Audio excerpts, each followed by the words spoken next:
Bine v-am regăsit în lumea tarotului de Marseille. Astăzi vorbim despre Lilith. De ziua puterii, din luna și anul îndrăgostitului, cu binecuvântarea justiției divine, pe care nu de mult a părăsit-o, Lilith a intrat în sezonul Palanței, unde se dă într-o veselie pe roata fortunei timp de vreo 5 luni de zile, adică până spre finalul anului, punându-ne la grea încercare relațiile, în special cele de iubire. Și toți vom avea câte o Lilith ce se contemplează în oglindă de ambele părți ale roții. Nici nu bine și-a început călătoria, că s-a și aruncat într-o dispută la distanță de zile mari cu Neptun din Pești, de pe arcana lumii. Și de atunci a început gâlceava înțeleptului cu lumea. Presiunea pe relațiile disfuncționale de 1 la 1 a devenit paroxistică.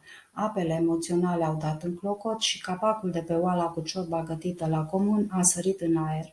Cu toate astea, soluția s-ar putea să vină de unde nici nu te aștepți, pentru că Jupiter, din Gemeni, va aprinde lumina în capul împăratului după întâlnirea excepțională cu Aldebaran, steaua regală a iluminării, dintre 6 și 15 iulie 2024.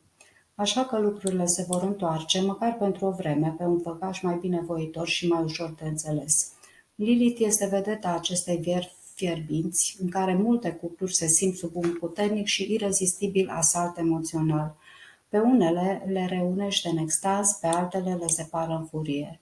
Și cine să fie Lilith în mitologia greacă? Pentru asta vă invit să citiți articolul complet de pe site-ul Cartea Magului.